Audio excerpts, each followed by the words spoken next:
नमस्कार। निशुल्क ज्योतिष परामर्श केंद्र में आप सबका स्वागत है।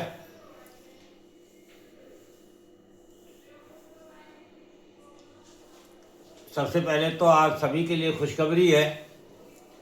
16 फरवरी 2026 से 24 फरवरी 2026 के मध्य आप मुझसे बाली इंडोनेशिया में संपर्क कर सकते हैं। आज हम प्लेटफॉर्म एवं जीवन का सफ़र को समझेंगे।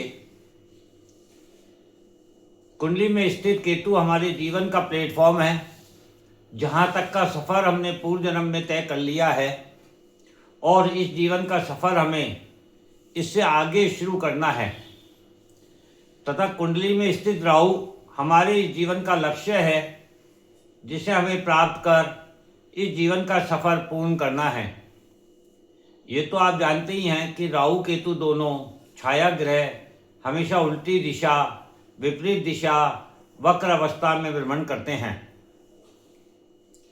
वक्र अवस्था को समझते हैं। वक्र अवस्था, विपरीत दिशा अर्थात हमारे जीवन का सफ़र, समय, उम्र ये तो आगे की ओर बढ़ता है, किंतु हम भूल जाते हैं कि मृत्यु निश्चित है और मृत्यु का समय भी निश्चित है।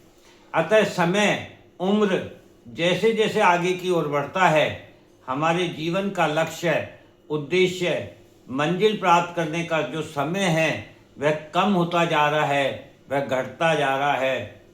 ये जो कम होना, घटना, यही पीछे जाना है। पीछे अर्थात वक्र अवस्था। अतः राहु केतु की वक्र अवस्था हमें बताती है कि राहु रूपी इच्छा मंजिल जो प्राप्त करने में केतु रूपी प्लेटफॉर्म जो जड़ है, मूल है, वह छूट रहा है। जब आप किसी अन्य स्थान के लिए सफ़र करते हैं तो आप प्लेटफॉर्म से अपने साधन में सवार होकर गंतव्य स्थान के लिए रवाना होते हैं, तो वह प्लेटफॉर्म आपसे छूटता है। और केतु प्लेटफॉर्म है और राहु सफ़र है। अतः हमें सदा ये ध्यान रखना चाहिए कि जीवन का सफ़र यानी जो हमारी इच्छाएं हैं, कितनी भी लंबी हों, यानी उस सफ़र की दूरी कितनी भी हो, मगर लौटकर पुनः प्लेटफॉर्म अर्थात जो जड़ है हमारी, जो मूल है, उसी पर ही आना है। जैसे कि सफ़र के बाद पुनः वापसी मूल स्थान हम अपने घर पर ही करते हैं, अर्थात केतु पर ही लौटना है। तो केतु क्या है? केतु अंतरात्मा है, केतु मुक्ति है, केतु स्वयं के मूल स्वरूप को जानना है। हमारा मूल स्वरूप क्या है? आत्मा।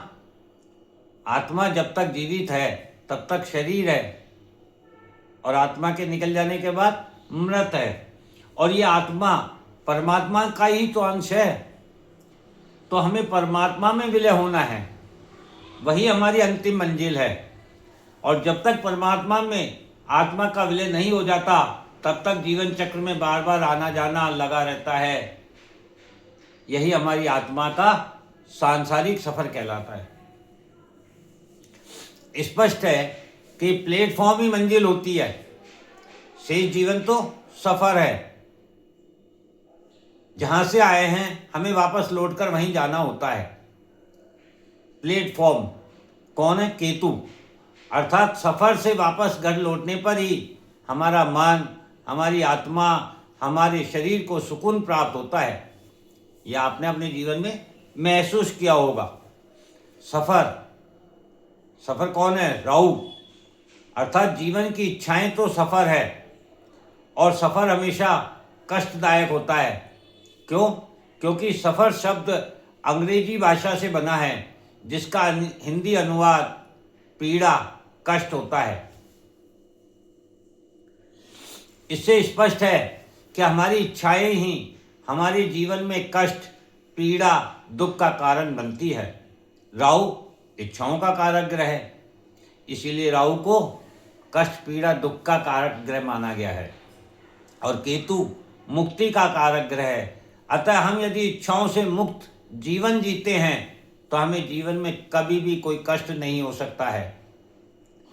यहाँ राहु इच्छाओं के कारण बंधन का भी कारण बनता है और जीवन की प्रत्येक समस्या हमें बंधन अर्थात अपने रिश्तों के कारण ही प्राप्त होती है।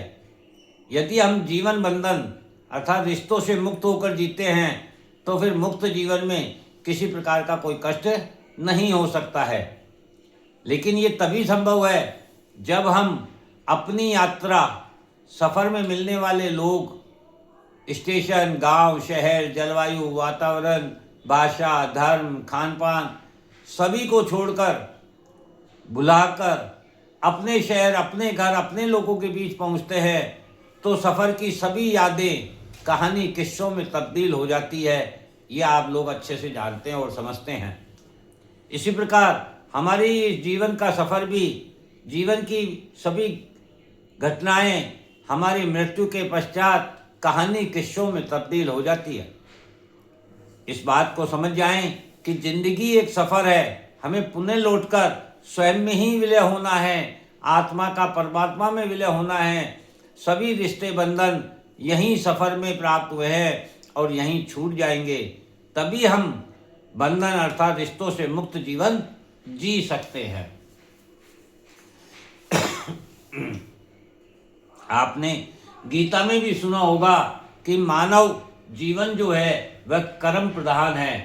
अतः हम जीवन में कर्म करने के लिए आए हैं और कर्म के द्वारा ही कर्म फल प्राप्त होता है। अच्छे कर्म करेंगे तो अच्छा फल और बुरे कर्म करेंगे तो बुरा फल प्राप्त होगा। अब ये जो बुरा फल है यही तो हमारे जीवन का कष्ट, पीड़ा, दुख, समस्याएं हैं। तो ये जो जीवन की समस्याएं, कष्ट, पीड़ा, दुख हमारे कर्मों के कारण है। कर्म भाव हमारी कुंडली में स्थित 10वां भाव है तो हमारे जीवन की सारी समस्याओं की जड़ भी तो 10वां भाव में ही छिपी हुई है। इसलिए संपूर्ण जीवन की सफलता 10वें भाव के कर्म द्वारा ही प्राप्त होगी। यह हमें अच्छे से समझ लेना चाहिए। 10वां भाव ही संपूर्ण जीवन का रहस्य है। अतः हमें अपनी कुंडली के 10वें भाव को समझकर केतु स्थित भाव तक पहुंचने हेतु कर्म करना चाहिए। 10वां भाव कर्म है और केतु मुक्ति है, तो कर्म के द्वारा मुक्ति प्राप्त की जाए ऐसा हमें संबंध अपनी कुंडली का देखना चाहिए। 7वां भाव 10वें भाव से 10वां भाव है अर्थात कर्म का भी कर्म। 7वां भाव हमारा आईना है जो हमें अपना स्वरूप दिखाता है, जिससे हम प्रभावित होते भी हैं और जिससे हम प्रभावित करते भी हैं, क्योंकि यह भाव समाज, जीवन साथी और व्यापार का है और यहीं से हमारा यह जीवन शुरू होता है अर्थात बदलता है। हमने बताया था ना 1 से 6 भाव तक तो पूर्व जन्म के हमारे प्रारब्ध हैं और 7 से 12 तक हम इस जीवन में जो कर्म करते हैं वह है।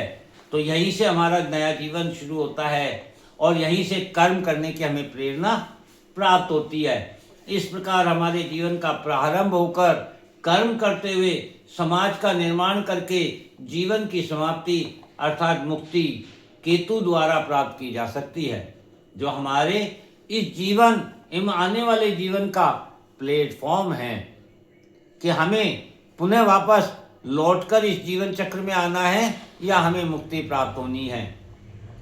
इस प्रकार से आज हमने अपने जीवन से संबंधित प्लेटफॉर्म और जीवन सफर के बारे में जाना और इन दोनों का कारकत्व राहु केतु के पास है। इस प्रकार से आज हमने राहु केतु को और विस्तृत रूप से समझा, अपने जीवन को, कुंडली के अध्ययन को बहुत अच्छे तरीके से समझने का प्रयत्न किया, साधारण भाषा में समझने का प्रयत्न किया। जय हिंद, जय भारत।